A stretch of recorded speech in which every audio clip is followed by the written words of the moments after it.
خلیفہ بنانے کی مصلحت۔ جب اللہ تعالیٰ نے فرشتوں کو ایک نئی مخلوق پیدا کرنے کی خبر دی تو انہوں نے اس نئی مخلوق کو پیدا کرنے کی مصلحت معلوم کی تو اللہ سبحانہ و تعالیٰ نے فرمایا، ترجمہ: بلا شبہ میں وہ بات جانتا ہوں جن کا تمہیں علم نہیں، یعنی اس نئی مخلوق میں نبی، رسول، عابد، صدیق، شہید، زاہد، ولی اور باعمل علماء اور صالح لوگ پیدا ہوں گے۔ رسول اللہ صلی اللہ علیہ وسلم نے فرمایا، جب فرشتے فجر کی نماز کے وقت بندوں کے اعمال لے کر آسمان پر چڑھتے ہیں تو اللہ تعالیٰ جاننے کے باوجود ان سے پوچھتے ہیں کہ تم نے میرے بندے کو کس حال میں چھوڑا؟ فرشتے جواب دیتے ہیں کہ جب ہم گئے تو وہ نماز عصر میں مصروف تھے اور جب واپس آئے تب وہ نماز فجر میں مصروف تھے۔ یعنی فرشتوں کو جس مصلحت و حکمت کی جستجو تھی وہ انہیں انسان کی عبادت میں مصروف ہونے کی صورت میں دکھائی جاتی ہے۔ حضرت حوا علیہ السلام کی تخلیق۔ ابلیس ملعون کو جنت سے نکالنے کے بعد حضرت آدم علیہ السلام کو وہاں آباد کر دیا گیا۔ آپ علیہ السلام جنت میں اکیلے چلتے پھرتے تھے۔ یہاں آپ علیہ السلام کا کوئی ہمجنس نہ تھا جن سے وہ انسیت حاصل کرتے۔ ایک بار اللہ تعالیٰ نے آپ علیہ السلام پر نیند طاری کر دی، پھر اسی حالت میں آپ علیہ السلام کی بائیں پسلی نکال کر اس سے حضرت حوا علیہ السلام کو تخلیق کیا اور پسلی کی جگہ گوشت رکھ دیا۔ اس عمل کے دوران آپ علیہ السلام کو کسی تکلیف کا احساس تک نہ ہوا۔ جب آپ علیہ السلام بیدار ہوئے تو اپنے سر کے پاس ایک خوبصورت خاتون کو بیٹھے ہوئے پایا۔ آپ علیہ السلام نے فرمایا، تم کون ہو؟ انہوں نے عرض کی، میں عورت ہوں۔ فرمایا، تمہیں کیوں پیدا کیا گیا ہے؟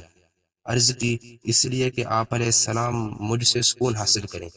فرشتوں نے آپ علیہ السلام کے علم کی وسعت حاصل کرنے کے لیے عرض کیا، آپ کا نام کیا ہے؟ ارشاد فرمایا، حوا رضی اللہ تعالی عنہا۔ عرض کی، ان کا نام حوا کیوں ہے؟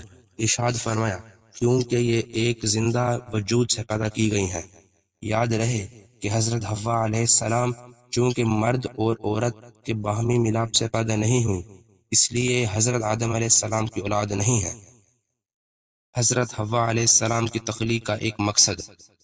حضرت حوا علیہ السلام کی تخلیق کا ایک اہم مقصد یہ تھا کہ حضرت آدم علیہ السلام ان سے سکون حاصل کریں اور ان کی تنہائی دور ہو، جیسا کہ ارشاد باری تعالی ہے۔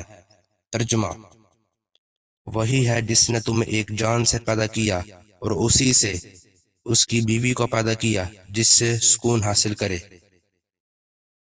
حضرت آدم علیہ السلام کا نکاح اور مہر۔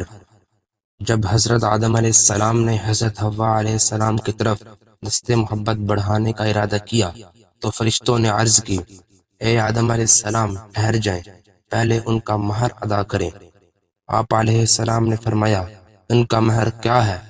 فرشتوں نے عرض کی، ان کا مہر یہ ہے کہ آپ ہمارے سردار محمد مصطفیٰ صلی اللہ علیہ وسلم پر 3 یا 10 مرتبہ درود پاک پڑھیں۔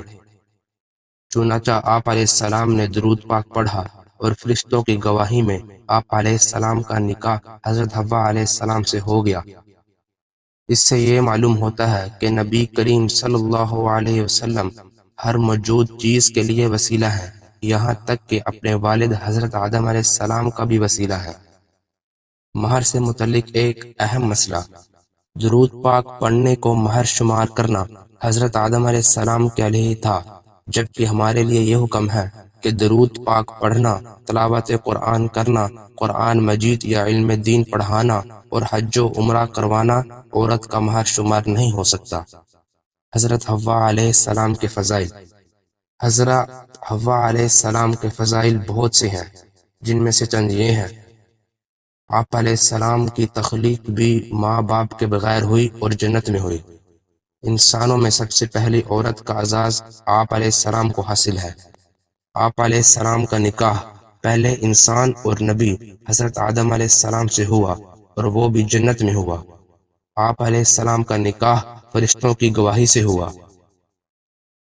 آپ علیہ السلام کا مہر حضور پر نور صلی اللہ علیہ وسلم پر درود پاک پڑھنا مقرر ہوا۔ آپ علیہ السلام ام البشر یعنی حضرت آدم علیہ السلام کی تمام اولاد کی ماں ہیں۔ حضرت آدم علیہ السلام کو ابلیس کی دشمنی کے بارے میں خبر۔ اللہ تعالی نے جنت میں حضرت آدم علیہ السلام کو ابلیس کے بارے میں متنبہ کرتے ہوئے فرمایا کہ اے آدم علیہ السلام، یہ ابلیس تیرا اور تیری بیوی کا دشمن ہے، تو یہ تم دونوں کو جنت سے نکلوا نہ دے۔ اگر ایسا ہوا تو تم دونوں مشقت میں پڑ جاؤ گے، یعنی جنت سے نکل کر زمین پر جانا پڑے گا، اور پھر وہاں اپنی غذا اور خوراک کے لیے زمین جوتنے، کاشتکاری کرنے، دانا نکالنے، پیسنے، پکانے کی محنت میں مبتلا ہونا پڑے گا۔ چنانچہ سورہ طٰہٰ میں ارشاد باری تعالیٰ ہے۔ ترجمہ: اے آدم، بے شک یہ تیرا اور تیری بیوی کا دشمن ہے، تو یہ ہرگز تم دونوں کو جنت سے نکال نہ دے، ورنہ تم مشقت میں پڑ جاؤ گے۔ حضرت آدم علیہ السلام کو مخصوص درخت کے پاس جانے کی ممانعت۔ ابلیس کو ذلیل و رسوا کر کے جنت سے نکال دینے اور حضرت حوا علیہ السلام کی تخلیق کے بعد اللہ تعالی نے حضرت آدم علیہ السلام اور ان کی زوجہ کو جنت ہی میں رہنے کا حکم دیا، اور کسی رکاوٹ کے بغیر کہیں سے بھی کھانے کی اجازت دے دی، البتہ ایک خاص درخت کے قریب جانے سے منع کر دیا۔ چنانچہ سورہ بقرہ میں ارشاد ہے۔ ترجمہ: اے آدم، تم اور تمہاری بیوی جنت میں رہو اور بغیر روک ٹوک کے جہاں جہاں تمہارا جی چاہے کھاؤ، البتہ اس درخت کے قریب نہ جانا، ورنہ حد سے بڑھنے والوں میں شامل ہو جاؤ گے۔ حضرت آدم اور حضرت حوا علیہ السلام جنت میں آرام اور سکون سے رہنے لگے، اور شیطان انہیں بہکانے کے لیے مسلسل ان کا پیچھا کرتا رہا۔ آخر کار اس نے حضرت آدم اور حضرت حوا علیہ السلام کو بہکانے کے لیے ان کے دل میں وسوسے ڈالنا شروع کر دیے اور کہنے لگا، اے آدم، کیا میں تمہیں ایسا درخت نہ بتاؤں جسے کھانے کے بعد تم جنت میں ہمیشہ کے لیے رہو گے؟ حضرت آدم اور حضرت حوا علیہ السلام نے اس درخت کا پھل کھانے سے انکار کر دیا۔ شیطان نے اعتماد دلانے کے لیے جھوٹی قسم کھا کر کہا، میں تو تمہارا خیر خواہ ہوں اور تمہیں اچھی بات بتا رہا ہوں۔ شیطان کے قسم کھانے پر حضرت آدم اور حضرت حوا علیہ السلام اس کے بہکاوے میں آ گئے اور اللہ عز و جل سے کیے ہوئے عہد کو بھول کر جنت کے اس درخت کا پھل کھا لیا۔ حضرت آدم اور حضرت حوا علیہ السلام نے جیسے ہی ممنوعہ درخت کا پھل چکھا تو ان کا جنتی لباس جسم سے اتر گیا، اور وہ شرم کے مارے اپنے ستر کو چھپانے کے لیے جنت کے درختوں کے پتے اتار کر اپنے اوپر چپکانے لگے۔ اس سلسلے میں قرآن کریم میں ارشاد ہے۔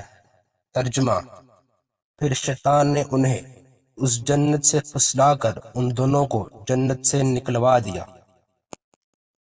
حضرت آدم علیہ السلام اور حضرت حوا علیہ السلام کا اعتراف خطا۔